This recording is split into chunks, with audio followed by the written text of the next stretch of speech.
निहारा जिसने भी प्रभु जी को आकर, उठती है गूंज मन में धन्य शरण पाकर। निहारा जिसने भी जिनवर का दर्शन ये जगत मेरे का नाश करता, खिलाता है मन कमल को ज्ञान का प्रकाश भरता। अस्त ना कभी भी होता, अस्त ना कभी भी होता, शाश्वत दिवाकर। उठती है गूंज मन में धन्य शरण पाकर। निहारा जिसने भी, निहारा जिसने भी। हमने कल देखा था कि हस्तिनापुर के महारथ सेठ की पुत्री मनोवती ने जिनधर मुनिराज से जिनेंद्र भगवान के दर्शन और गजमोती चढ़ा करके मैं भोजन करूंगी, ऐसा उसने नियम लिया। और कैसे वो जीवन भर गजमोती प्रतिदिन प्राप्त कर पाएगी, इसके बारे में उसने कोई भी मन में विचार नहीं किया। जब वो घर गई तो जाकर के उसने अपने पिता को बताया। पिता ने सुना तो बहुत प्रसन्न हुए कि तुमने ये नियम लिया है, अच्छी बात है, लेकिन जीवन भर तुम्हारे लिए गजमोती कैसे प्राप्त होंगे? अभी तो तुम यहाँ हो, कल ससुराल जाओगी। तो उस समय में मनोवती ने कहा कि मैं अपने पुण्य से उन गजमोतियों को प्राप्त कर लूँगी, और यदि नहीं भी मिलते हैं तो भी मैं अपनी प्रतिज्ञा को भंग नहीं करूँगी, मैं आजीवन इस नियम का पालन करूँगी। और पिता ने उस समय में उसकी प्रशंसा की, और वहाँ विवाह का समय आ गया।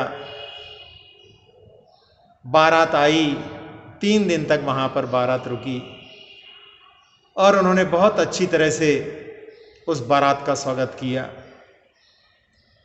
कभी कभी इन विवाहों में बहुत प्रदर्शन होता है, बहुत धनों का अपव्यय होता है। अयोध्या प्रसाद गोयली ने एक घटना का वर्णन किया है कि जब 2 परिवारों के बीच में संबंध स्थापित हुआ और उसके बाद में लड़की के पिता का देहांत हो गया,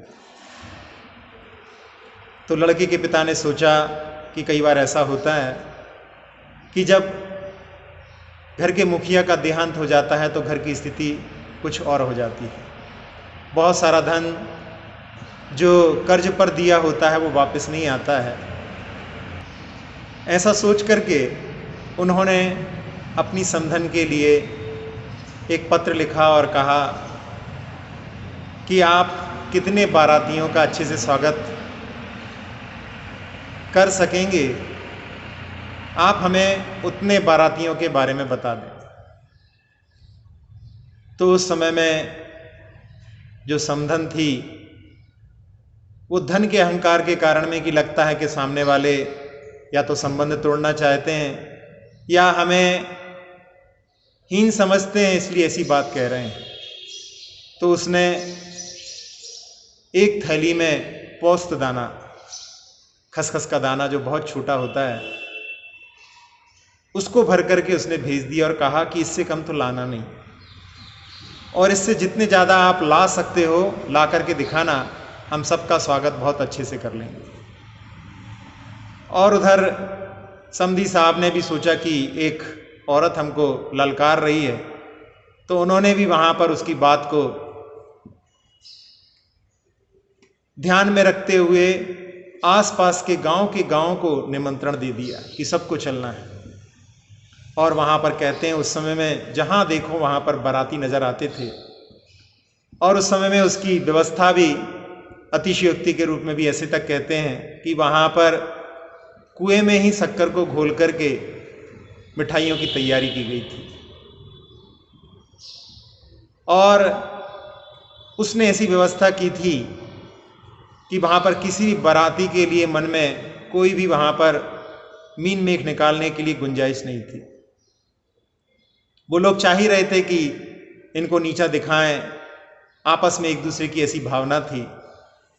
फिर बाद में जब घुड़ चढ़ी होती है तो जैसे ही दूल्हा घोड़े पर चढ़ करके लड़की के घर की तरफ आता है, तो उस समय में लड़के वाले उसके ऊपर सोने की मोहरें उछालते हैं, और उस समय में लड़की वाले उनको हाथ जोड़ करके रोकते थे कि बस बहुत हो गया, तब वो ठहरते थे।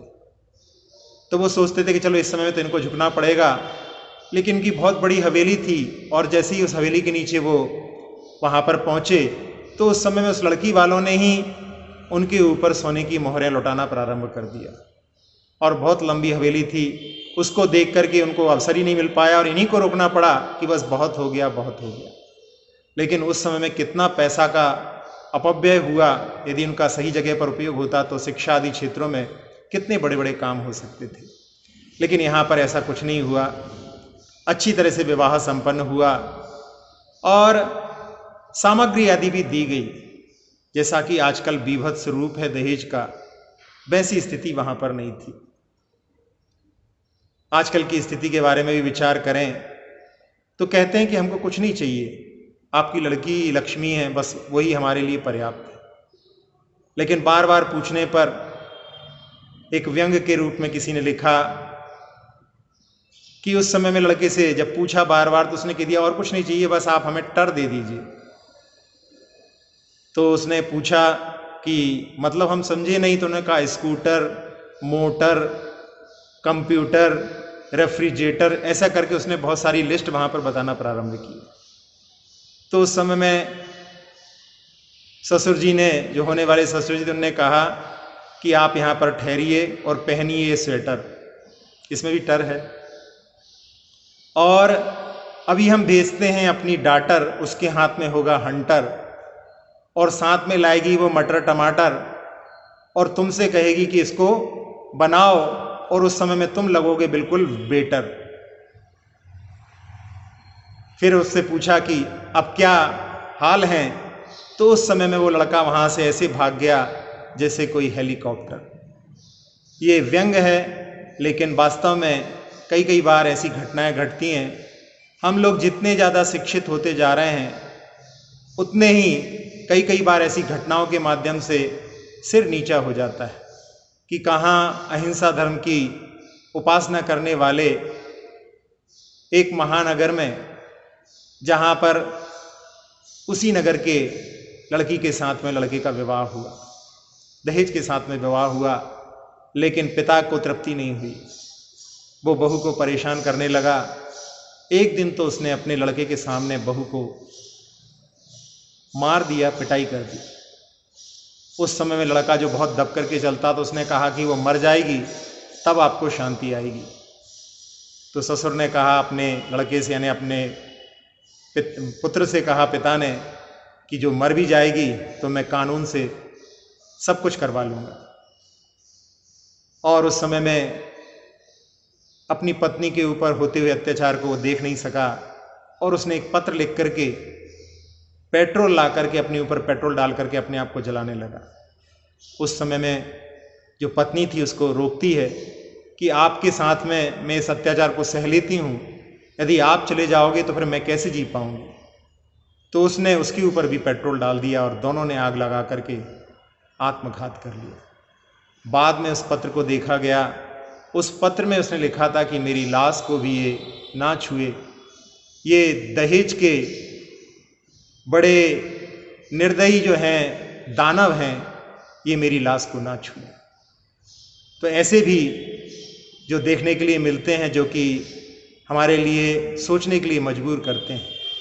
कई बार ऐसे भी आदर्श उदाहरण भी प्रस्तुत होते हैं जिनका नाम भी बड़े गर्व के साथ में लिया जाता है। जो पहले राजनेता भी रहे, ऐसे मध्य प्रदेश के शासन में जब उनके पुत्र का विवाह होने लगा तो उस समय में उन्होंने लड़की वालों से कहा कि आप जो हमारे लिए दे रहे हैं, ये बहुत बड़ा कर्ज आप हमें दे रहे हैं, और इसकी अदायगी तभी हो सकती है जब अगले भव में लड़की के पिता बनकर के अपनी लड़की को आपके घर पहुंचाएंगे, तब ये कर्ज उतरेगा। इसलिए आप अपनी बेटी के साथ में और कुछ मत देना, वरना मैं उस भार को सहन नहीं कर पाऊंगा। और इनके लिए जो आवश्यकता है उसकी पूर्ति मेरा बेटा कमाता है वो करे, यदि वो नहीं कर पाता है तो मैं बैठा हूँ, मैं उसकी पूर्ति करूँगा, लेकिन लड़की के माता पिता की इसमें कोई जिम्मेदारी नहीं बनती है कि वो इस प्रकार का खर्च वो दें। तो ऐसे आदर्श उदाहरण भी हमारे पास में हैं। यहाँ पर भी विवाह हुआ लेकिन कोई दहेज की बात नहीं थी, स्वेच्छा से जो दिया गया वो वहाँ पर लेकर के मनोवती अपनी ससुराल की ओर चली गई। जब मनोवती अपनी ससुराल पहुंची तो वहाँ पर सबसे पहले उसको जिनालय के दर्शन के लिए ले जाया गया, और वहाँ पर उसने भगवान के दर्शन करके अष्टद्रव्य के माध्यम से भगवान की पूजा की। ये अष्टद्रव्य से जो पूजा होती है, ये भगवान के 5 कल्याण का भी प्रतीक है। जब आप आवाहन, स्थापन और सन्निधिकरण करते हैं, वो भगवान के गर्भ कल्याण का प्रतीक है। जब आप जल से भगवान की पूजन करते हैं, वो भगवान के जन्माभिषेक का, जन्म कल्याण का प्रतीक है। उसके बाद में शची, सौधर्मेंद्र की पत्नी, उनका चंदन, अक्षत और पुष्पों के माध्यम से श्रृंगार करती है। इसके बाद में नैवेद्य उनके दीक्षा कल्याण का प्रतीक है, दीप उनके ज्ञान कल्याण का प्रतीक है, और धूप कर्मों को नाश करके और वो मोक्ष फल को प्राप्त करते हैं। ऐसे 5 कल्याण का प्रतीक ये अष्टद्रव्य है। इन अष्टद्रव्यों का प्रयोग पुरातन काल से लौकिक कार्यों में भी चल रहा है। जब कभी विवाह आदि होता है तो वहां पर भी आप इन अष्टद्रव्यों का प्रयोग देखते होंगे। जल के माध्यम से चरण धुलवाए जाते हैं, चंदन से टीका लगाया जाता है, उसमें अक्षत भी लगाए जाते हैं, पुष्पों की माला पहनाते हैं, और नैवेद्य में भी कुछ खिलाया जाता है। छोटे थे जब देखा था कि वहाँ पर बर्फ़ी इसको खिलाई जा रही थी, उस समय में ऐसा लग रहा था कि जैसे दूल्हे को मीठा पसंद नहीं है, वो मुंह में लेता था और उसको नीचे गिरा देता था। तो उस समय में किसी ने कहा कि ऐसा करो, बतासे खिलाओ, इतनी महंगी बर्फ़ी गिरेगी, उसकी जगह पर बतासे गिरना कोई बड़ी बात नहीं है। तो बाकी सब लोग आ रहे थे, वो सब बतासा खिला रहे थे, वो नीचे गिराता जा रहा था। फिर इसके बाद में दीपक से आरती उतारते हैं, धूप जो है सुगंध का प्रतीक है, इत्र भी लगाया जाता है, और इसके बाद में श्रीफल भी दिया जाता है। ऐसे अष्टद्रव्य लौकिक में भी प्रयोग होते हैं। तो अष्टद्रव्य से वो पूजा करके वहाँ से लौटती है, और लौटने के बाद वहाँ याचकों के लिए दान भी दिया गया, और साथ ही साथ में साधर्मी बंधुओं को और नगर के सभी निवासियों को वहाँ पर भोजन के लिए आमंत्रित किया गया। लेकिन वहाँ पर भोजन जो हो रहा था वो दोपहर में हो रहा था। आजकल के जो विवाह होते हैं उसमें ऊपर लिखा रहता है कि महावीराय नमः, और नीचे लिखा रहता है कि भोजन आपके आगमन तक।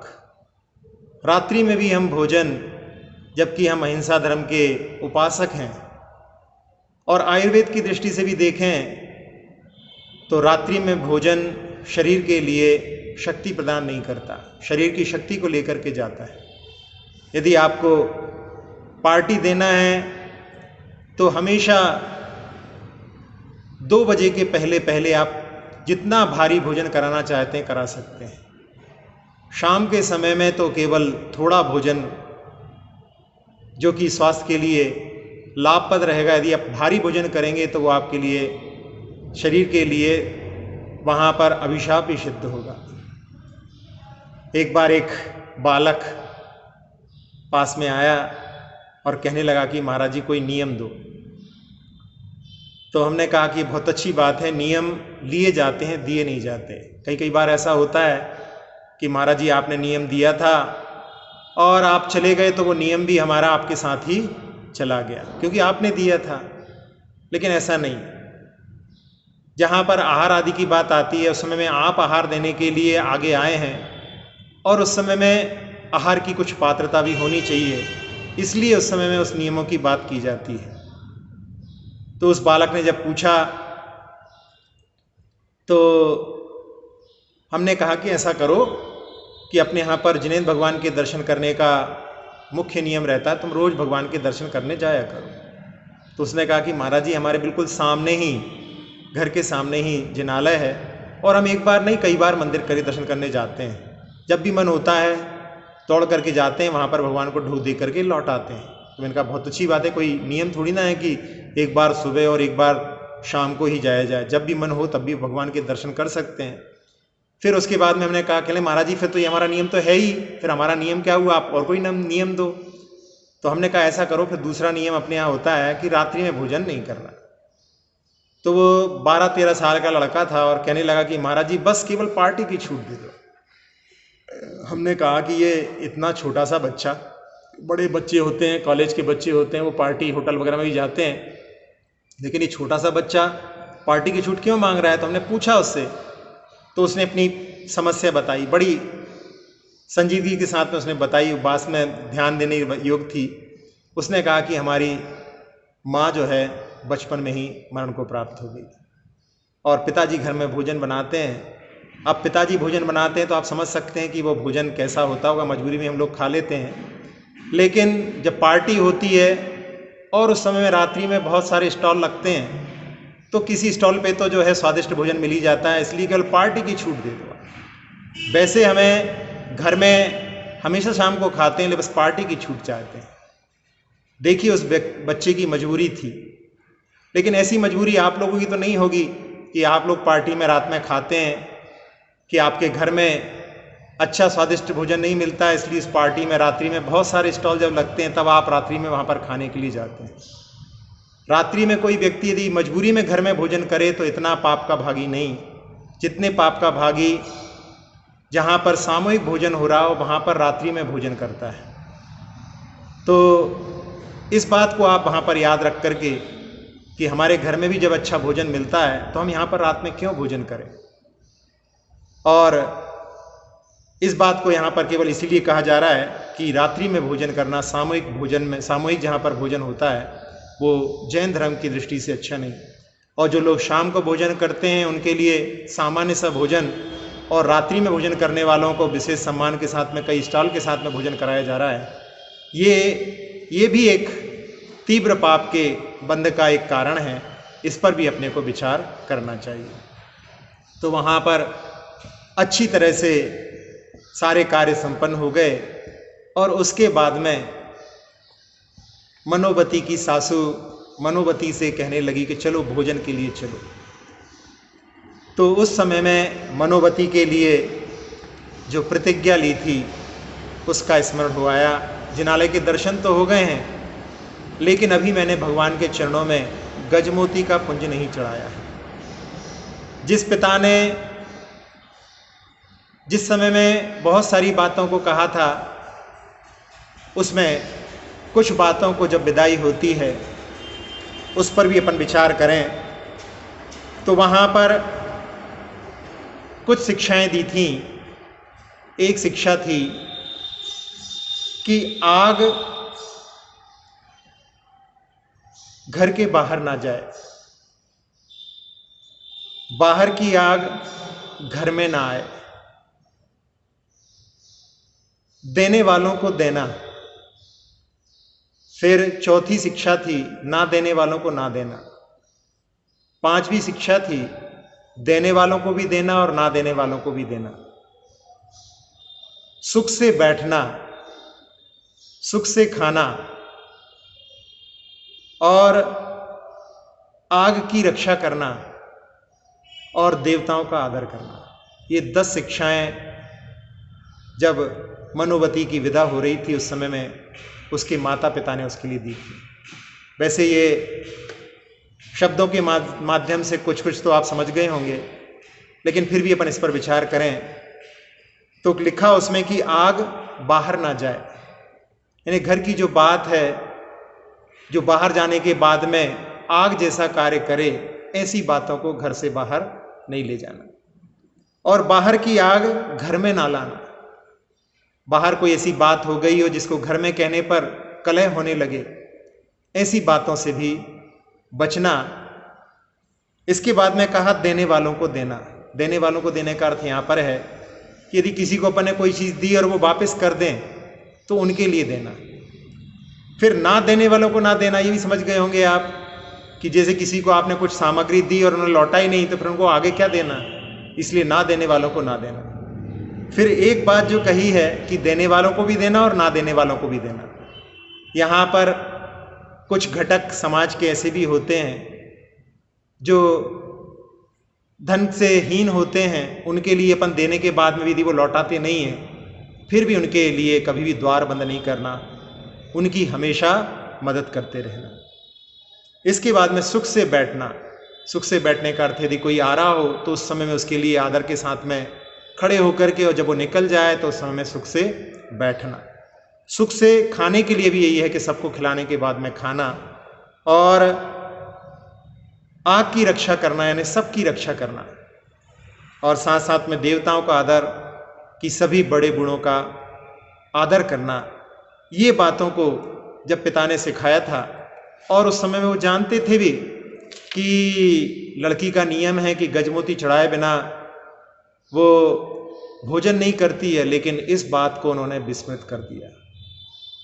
कर्मों का भी तीव्रोदय रहता है, और उस समय में जैसे ही जब उसको ये बात याद आई कि मैंने संकल्प लिया है मुनिराज से, याद आई तब प्रतिज्ञा श्री जिन दर्शन पाऊं, गजमोती चरणों चढ़ा भोजन की सुध लाऊं। गजमोती भगवान के चरणों में नहीं चढ़ाए हैं, इसलिए वो वहां पर भोजन कैसे कर सकती है, इसलिए वो वहां पर कुछ नहीं बोली। सास ने कई बार कहा, लेकिन जब वो कुछ नहीं बोली तो सास अपने पति यानी उसके ससुर के पास गई और उससे कहा कि मनोवती बहू कुछ भी भोजन नहीं कर रही है। तो ससुर जी ने कहा कि अभी यहाँ पर आई है और उसको थोड़ा सा संकोच हो रहा होगा, इसलिए तुम चिंता मत करो, जब उसको भूख लगेगी तो वो भोजन कर लेगी। ऐसा करो, भोजन की थाली उसके ही कक्ष में वहाँ पर पहुँचा दो। और उन्होंने भोजन की थाली वहाँ पर पहुँचा दी, लेकिन जब तक संकल्प पूर्ण नहीं होगा तब तक भोजन कैसे कर सकते हैं, और मनोवती ने भोजन नहीं किया। दूसरे दिन जब सास की दृष्टि उस थाली पर गई तो उसने आकर के अपने पति से कहा, और उस समय में ससुर जी स्वयं गए कि मनोवती बहू चलो भोजन कर लो। फिर भी वहाँ पर मनोवती ने कुछ भी नहीं कहा। तो उस समय में उसने कहा कि यदि ये भोजन नहीं करेगी तो हम लोग भी भोजन नहीं करेंगे, कोई घर में भोजन नहीं करेगा। उन्होंने सोचा कि ऐसा बोलने से इसका कुछ हल निकल आएगा, लेकिन मनोवती उस समय में भी मौन रही। उसने तो वहां पर अच्छी तरह से उपवास को कर लिया, लेकिन जो लोग कभी उपवास नहीं करते उन लोगों के लिए बड़ी बेचैनी हुई। माता बहनों के बारे में खासकर कि कई कई दिनों के उपवास भी कर लेती हैं, पूरे घर का कार्य भी कर लेती हैं, सबको भोजन करा देती हैं, लेकिन उनके मुख पर कोई भी परेशानी नजर नहीं आती। ऐसी सहन शक्ति सबके पास नहीं होती। तो दूसरा दिन भी निकल गया और उस समय में उनको समझ में आया कि ये तो ऐसी बात बनने वाली नहीं है। तो उन्होंने एक सेवक के माध्यम से पत्र अपने समधी जी के पास पहुंचाया कि ऐसी ऐसी समस्या है, इसका निराकरण आप ही करिए। और उस समय उन्होंने वहाँ से एक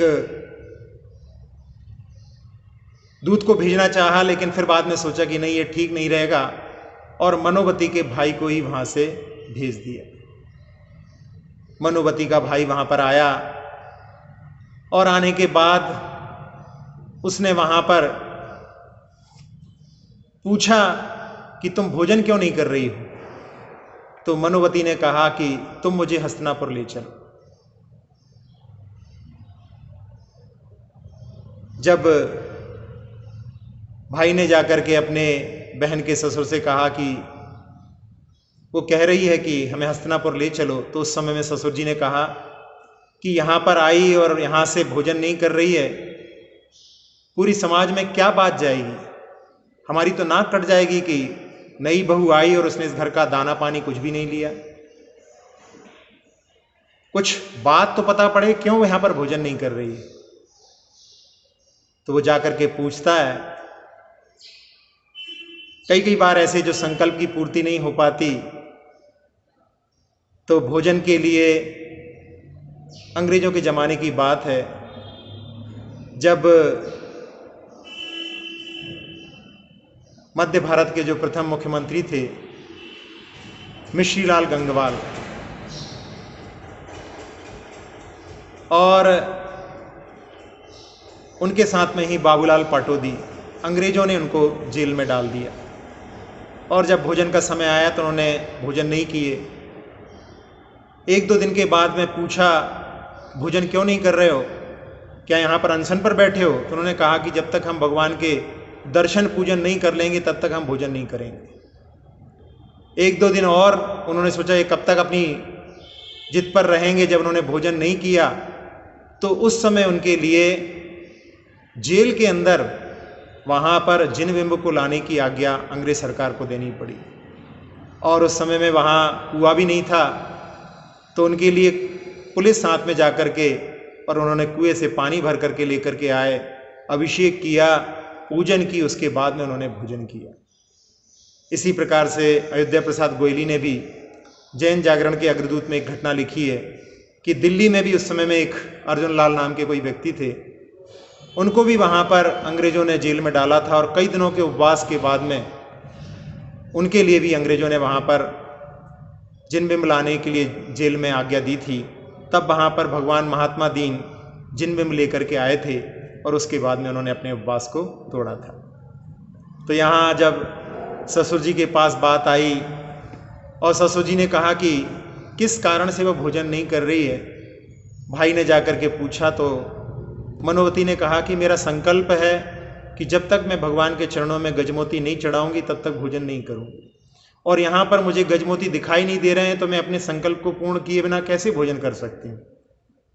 उसने जाकर के ससुर जी से कहा तो ससुर जी ने कहा कि अरे ऐसी बात है, लेकिन गजमोती मोती हैं, कोई साधारण वस्तु नहीं है कि यहीं कहीं मिल जाएंगे, वो तो तिजोरी में है और बहुत ढेर सारे हैं, अभी ला करके देता हूँ, अभी निकलवाता हूँ। और उन्होंने अपने खजांची से कहा कि निकाल करके बहू के लिए गजमोती दो, और बड़े भक्ति भाव से गजमोती लेकर के मनोवती जिनालय जाती है और भगवान के चरणों में वहाँ पर गजमोती चढ़ाने के लिए पहुँचती है। गजमोती हाथों लिए पहुँची जिनवर द्वार, धन्य उसी का जन्म है, शरण पाई संसार। भक्ति करके पूजा करके जब मनोवती लौटती है तो 4 दिन के उपवास के बाद में उसकी पारणा होती है। और ससुर जी उस समय में कि कितनी धार्मिक बहू मिली है, हमारे भाग्य तो खुल गए, बड़ी प्रशंसा करते हुए वो वहाँ पर प्रसन्न होते हैं। कैसी बहू होना चाहिए, कैसी महिला घर में आनी चाहिए, इसके बारे में एक मक्खन कवि ने भी एक कवित्त लिखा है, इस समय में प्रासंगिक है। सरल स्वभाव वाली, दे न किसी को गाली, मृदु भाषणी न चित्त काहू का दुखावती, पूजे पति देव के चरण नित प्रातः उठ, सास और ससुर का हुक्म बजावती, देरानी जेठानी जेठ देवर ननंद आदि, सद्व्यवहार से सभी को हर्षावती, पूजा व्रत संयम धर्म शुभ कर्म करे, पर पुरुष की ओर दृष्टि ना उठावती, घर पर आए अतिथि का सत्कार करे, साधु और संतन को प्रेम से जेमावती, मक्खन सुशिक्षिता सुनीता पंडिता कुलीन, पुण्य के उदय से ऐसी घर नारी आवती, पुण्य के उदय से घर ऐसी नारी आवती। ससुर जी बड़े प्रसन्न होते हैं कि ऐसी बहू हमारे लिए प्राप्त हुई है। और भाई आया था, कुछ दिनों के बाद में तो कन्या अपने माता पिता के घर चली जाती है, और उस समय में वो निवेदन करता है कि बाद में तो भेजना ही है, अभी मैं आया हूँ, अभी मेरे साथ में ही मेरी बहन मनोवती को हस्तिनापुर के लिए भेज दो। तो ससुर जी ने सोचा कि फिर बाद में पुनः आना पड़ेगा, अभी आया ही है, तो साथ ही साथ में उसकी विदाई के लिए उन्होंने हामी भर दी। अब यहाँ जिनालय में, जहाँ गजमोती चढ़ाए गए हैं, और उन गजमोती के ढेरों को देखकर सारे दर्शन करने वाले बड़े अचरज में थे कि कौन ऐसा व्यक्ति आया है जिसने गजमोती चढ़ाए। उस बात का भी स्मरण जब देवपथ खेवपथ सम्य शिखर की यात्रा पर गए थे, और उस समय में उनकी माँ ने कहा था कि भले ही तुम अपने सेठ के साथ जा रहे हो, लेकिन द्रव्य तो भगवान के चरणों में अपनी ही चढ़ाना। और माँ ने उनके साथ में कुछ ज्वार के दाने रख दिए थे। वो अपने सेठ के साथ में सेवा करने के लिए तीर्थ यात्रा पर निकले थे। बाकी सारे क्षेत्र तो छोटे छोटे थे कि सारा कार्य करने के बाद में भी भगवान के दर्शन संभव हो जाते थे, लेकिन सम्य शिखर पर सारे कार्यों में इतने व्यस्त रहने के बाद में इतना समय नहीं मिल पाता था कि वो पूरी वंदना कर सकें। लेकिन सम्य शिखर पहली बार आए हैं और बिना वंदना के यहाँ से वापस चले जाएं, ऐसा सोच करके उन्होंने कि रात्रि में हम वंदना करने के लिए जाएंगे। और दोनों भाई रात्रि में वंदना के लिए गए। उस समय में उनको रात्रि में ही वहाँ पर भगवान की आराधना करने के लिए चरणों में पुंज चढ़ाना पड़े, वो एक मजबूरी की बात है। और जब वो लौट करके आते हैं, और सेठ जी जब वहाँ पर जाते हैं, उन्होंने पहले ही कह रखा था कि सबसे पहले मैं दर्शन करने के लिए जाऊँगा। और जब वो कूट के दर्शन करने के लिए पहुँचते हैं और वहाँ पर पुंज को मोती के रूप में देखते हैं, तो वो क्रोधित होते हैं कि हमने पहले बोला था कि सबसे पहले मैं दर्शन करूँगा, मेरे से पहले किसी सेठ को छोड़ दिया। और जब उनको ज्ञात होता है कि उनके यहाँ पर ही काम करने वाले दो सेवक भगवान की आराधना करने के लिए पहले चले गए थे, तो उनके मन में कि इनके पास में कहाँ से इतना पैसा आया कि इन्होंने मोती चढ़ाए हैं।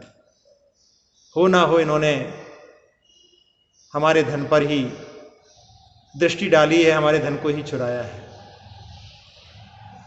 जब उनको बुलाया गया, उनसे पूछा गया, तो उन्होंने कहा कि नहीं, हमने तो माता के द्वारा दिए हुए उन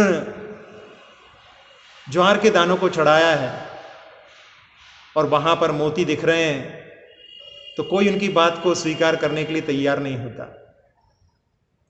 फिर कहते हैं कि चलो यहीं पर जिनालय में चलो और चढ़ा करके दिखाओ कि देखें कैसे ये परिवर्तित होते हैं। और दोनों भाइयों ने बड़े भक्ति भाव के साथ में कि हे भगवान, आज तक हमने कभी चोरी नहीं की है और सेठ जी हमारे ऊपर ऐसा दोषारोपण कर रहे हैं। यदि हमारी भक्ति अटल हो तो जो अतिशय ऊपर घटित हुआ है वो यहाँ पर भी घटित हो। और उस समय जैसे ही उन्होंने चरणों में पुंज चढ़ाया, वो मोती के रूप में परिवर्तित हो गए। सेठ को आज समझ में आया कि मेरा दर्शन अभी तक केवल प्रदर्शन था। प्रदर्शन की भावना से ही मैं पूरी तीर्थ यात्रा करता रहा, लेकिन इनकी सही भक्ति है। वो कहते हैं उस समय में सेठ ने वहाँ पर अपनी जितनी भी सारी दौलत थी, उन दौलत को उन्होंने उन दोनों पुत्रों के लिए, जो एक वृद्धा गरीब माता के पुत्र थे, उनके लिए दे दी। और वो वहीं पर वैराग्य को प्राप्त होकर के दीक्षित हो गया। वो दो पुत्र गए थे सेवक बन करके, जब वहाँ से लौटते हैं तो मालिक बन करके लौटते हैं। और उन्होंने यहाँ पर आकर के मध्य भारत में बहुत सारे शांतिनाथ भगवान के जिन बिंबों का निर्माण किया।